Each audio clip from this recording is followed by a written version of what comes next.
Panginoon naming Diyos, sa araw na ito ay lumalapit kami sa iyo ng may mapagpakumbabang puso. Salamat po sa panibagong umaga na iyong ipinagkaloob sa amin. Salamat sa hininga ng buhay na patuloy mong ibinibigay. Salamat sa liwanag na gumigising sa aming pag-asa. Salamat sa pagkakataong muling magsimula sa iyong presensya. Sa araw na ito, Enero 28, iniaalay namin sa iyo ang lahat. Iniaalay namin ang aming isip, puso, at buong pagkatao. Naway ikaw ang manguna sa bawat hakbang namin ngayon. Linisin mo po ang aming isipan mula sa bigat ng kahapon. Alisin mo ang mga alalahaning patuloy na bumabagabag sa amin. Turuan mo kaming magtiwala kahit hindi malinaw ang daan. Turuan mo kaming huminga at manahimik sa iyong presensya. Sa gitna ng ingay ng mundo, ikaw ang aming kapayapaan. Sa gitna ng pagod, ikaw ang aming pahinga. Sa gitna ng takot, ikaw ang aming lakas. Panginoon, pakinggan mo ang tahimik na sigaw ng aming puso. Nakikita mo ang mga lihim naming dinadala. Alam mo ang mga luha na hindi namin maipakita. Alam mo ang mga tanong na wala pang kasagutan. Sa araw na ito, hinahawakan namin ang iyong mga pangako. Ipinagkakatiwala namin sa iyo ang aming mga plano. Kung may mga pagkukulang kami po'y humihingi ng kapatawaran. Kung may nasaktan kami, linisin mo ang aming konsensya. Kung kami man ay nasaktan, bigyan mo kami ng pusong marunong magpatawad. Palambutin mo ang aming puso, Panginoon. Tanggalin mo ang galit na matagal nang nananatili. Tanggalin mo ang inggit at hinanakit sa aming kalooban. Punuin mo kami ng iyong pag-ibig. Punuin mo kami ng iyong kabutihan. Punuin mo kami ng iyong liwanag. Sa araw na ito, gabayan mo ang aming mga desisyon. Tulungan mo kaming pumili ng tama kahit mahirap. Bigyan mo kami ng karunungan sa bawat salita na aming bibitawan. Bigyan mo kami ng pag-iingat sa bawat kilos. Panginoon, bantayan mo ang aming pamilya. Ingatan mo ang aming mga mahal sa buhay. Ibalot mo sila ng iyong proteksyon. Kung sila man ay malayo, ikaw ang maging kalakasan nila. Kung sila man ay malapit, ikaw ang maging kapayapaan sa aming tahanan. Sa araw na ito, dalhin mo kami sa mga lugar na kailangan ka naming makita. Iwasan mo kami sa mga bagay na maglalayo sa iyo. Ituwid mo ang landas na aming tatahakin. Panginoon, turuan mo kaming magpasalamat sa maliliit na bagay. Sa simpleng pagkain, salamat po. Sa payapang sandali, salamat po. Sa mga aral ng buhay, salamat po. Kahit sa mga pagsubok, salamat po dahil ikaw ay kasama namin.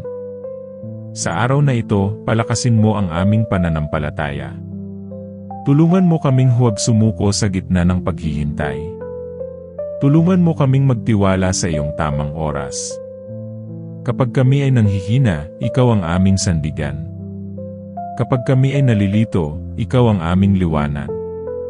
Kapag kami ay natatakot, ikaw ang aming kanlungan.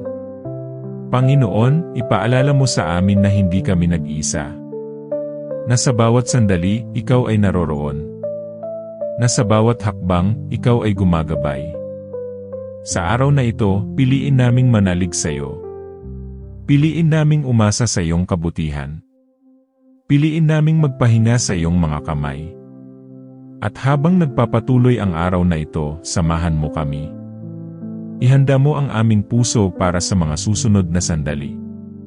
Ito ang aming panalangin sa iyo, Panginoon, sa araw na ito.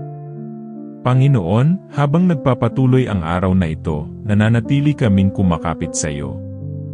Sa bawat oras na lumilipas, naway maramdaman namin ang iyong presensya. Kung may bigat pa ring bumabalot sa aming puso, ikaw ang aming sandigan. Kung may pagod na hindi kayang ipaliwanag, ikaw ang aming pahinga.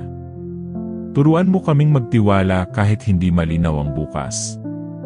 Turuan mo kaming maghintay ng may kapanatagan. Panginoon, ayusin mo ang aming mga iniisip. Alisin mo ang pag-aalinlangan na sumisira sa aming pananampalataya. Palitan mo ito ng pananalig at pag-asa. Sa mga sandaling kami ay nadidismaya, hawakan mo ang aming kamay. Sa mga sandaling kami ay nanghihina, buhatin mo kami. Sa mga sandaling kami ay natatakot, yakapin mo kami ng iyong kapayapaan. Panginoon, pakinggan mo ang aming mga panalangin na hindi namin masabi. Alam mo ang mga hiling na tanging ikaw lamang ang nakakaalam. Ipinagkakatiwala namin sa iyo ang aming mga pangarap. Ipinagkakatiwala namin sa iyo ang aming kinabukasan. Kung may mga pintuang nagsara, tulungan mo kaming tumanggap. Kung may mga pintuang bubukas, ihanda mo ang aming puso. Bigyan mo kami ng tapang na sumubok muli. Bigyan mo kami ng lakas na bumangon muli. Panginoon, gabayan mo ang aming mga gawain ngayon. Sa trabaho man o sa tahanan, ikaw ang aming inspirasyon. Sa aming pakikipag-usap sa kapwa, ikaw ang aming gabay. Tulungan mo kaming maging mahinahon sa aming mga salita. Tulungan mo kaming maging mabuti sa aming mga kilos. Naway makita ka ng iba sa pamamagitan ng aming buhay. Sa araw na ito, pagpalain mo ang aming mga pagsusumikap.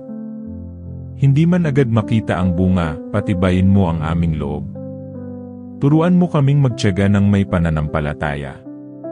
Panginoon, alalahanin mo ang mga taong pinanghihinaan ng loob. Alalahanin mo ang mga nawawalan ng pag-asa. Padalhan mo sila ng lakas at liwanag. Gamitin mo rin kami bilang kasangkapan ng iyong pag-ibig. Tulungan mo kaming makinig, umunawa at magmahal. Kung may taong nasaktan namin, turuan mo kaming humingi ng tawad. Kung may taong nanakit sa amin, turuan mo kaming magpatawad. Panginoon, palakasin mo ang aming loob laban sa tukso. Bigyan mo kami ng karunungan upang umiwas sa kapahamakan. Ilagay mo ang iyong proteksyon sa aming paligid. Sa aming paglalakbay ngayon, bantayan mo ang aming bawat hakbang. Sa aming pag-uwi mamaya, samahan mo kami ng iyong kapayapaan. Panginoon, tulungan mo kaming magpahinga sa tamang oras. Turuan mo kaming pahalagahan ang katahimikan. Sa katahimikan, doon ka namin mas malinaw na naririnig. Sa katahimikan, doon namin nararamdaman ang iyong presensya. Panginoon, ipaalala mo sa amin na sapat ka. Na ang iyong biyaya ay araw-araw na bago. Na ang iyong pag-ibig ay hindi nagwawakas. Kahit kami ay magkamali, ikaw ay nananatiling tapat. Kahit kami ay manghina, ikaw ay nananatiling malakas. Sa araw na ito, piliin naming manalig muli. Piliin naming magtiwala sa iyong plano. Piliin naming umasa sa iyong kabutihan. At habang papalapit ang susunod na sandali, ihanda mo ang aming puso para sa mga susunod na pagsubok. Patibayin mo ang aming pananampalataya. Palalimin mo ang aming relasyon sa iyo. Ito ang aming panalangin, Panginoon. Habang nagpapatuloy ang araw na ito. Panginoon, habang papalapit ang pagtatapos ng araw na ito, nananatili kaming nagpapasalamat. Salamat sa bawat sandaling iyong ibinigay.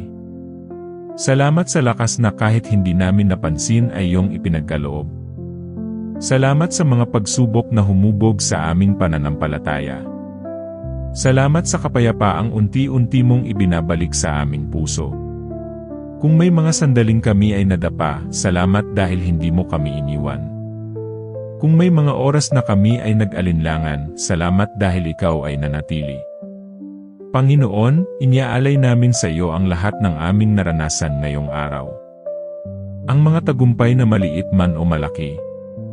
Ang mga pagkukulang na nais naming ituwid. Ang mga damdaming hindi namin lubos na naunawaan. Ikaw ang humahawak sa lahat ng ito. Ikaw ang nagbibigay ng kahulugan sa bawat sandali. Sa paglapit ng gabi, hinihiling namin ang iyong kapayapaan. Patahimikin mo ang aming isip na napagod sa maghapon. Patahimikin mo ang aming puso na puno ng iniisip. Alisin mo ang anumang bigat na nananatili pa. Palitan mo ito ng kapanatagan at tiwala. Panginoon, ipinaalala mo sa amin na bukas ay may bagong simula. Na ang iyong awa ay laging bago tuwing umaga. Na ang iyong pag-ibig ay hindi napapagod. Na ang iyong pangako ay mananatili magpakailanman. Sa gabing ito, inilalagak namin sa iyo ang aming pahinga. Ang aming katawan na napagod. Ang aming isipan na maraming iniisip. Ang aming puso na minsang nanghina. Balutin mo kami ng iyong presensya. Takpan mo kami ng iyong proteksyon. Ilayo mo kami sa anumang kapahamakan. Bigyan mo kami ng payapang pagtulog. Panginoon, bantayan mo ang aming mga mahal sa buhay. Ang aming pamilya na aming inuuwian. Ang aming mga kaibigan na aming iniisip. Ang mga taong patuloy na lumalaban sa hamon ng buhay. Padalhan mo sila ng lakas at pag-asa. Padalhan mo sila ng kapayapaan. Kung may sakit, ikaw ang magpagaling. Kung may lungkot, ikaw ang mag-aliw. Kung may takot, ikaw ang magpalakas ng loob. Panginoon, turuan mo kaming magpahinga sa iyo. Hindi sa aming sariling lakas. Hindi sa aming sariling kakayahan. Kundi sa iyong biyaya at pag-ibig. Sa araw na lilipas, salamat sa iyong patnubay. Sa gabing darating, salamat sa iyong kapayapaan. At sa bukas na iyong ihahanda, salamat sa pag-asa.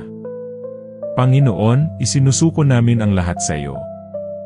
Ang aming mga alalahanin. Ang aming mga plano.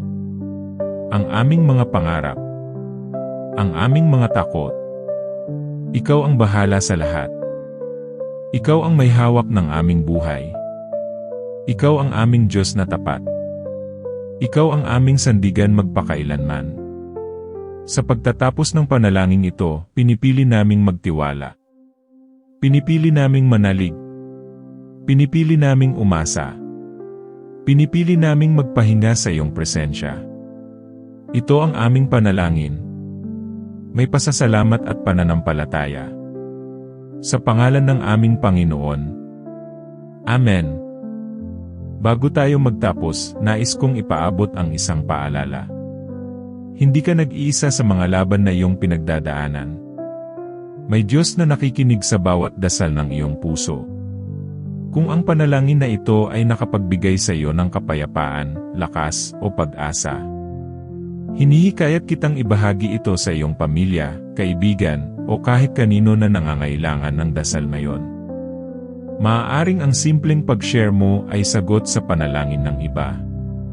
Huwag kalimutang mag-subscribe sa Dasal ng Puso at pindutin ang notification bell upang araw-araw ay sama-sama tayong manalangin, magpalakas ng pananampalataya at magbigay ng liwanag sa bawat puso. Maraming salamat sa iyong oras. Maraming salamat sa iyong pakikinig. At maraming salamat sa iyong pananampalataya. Hanggang sa muli. Dito lang sa Dasal ng Puso. Kung saan ang bawat panalangin ay taos. At ang bawat puso ay inaalagaan ng Diyos. Pagpalain ka ng Panginoon.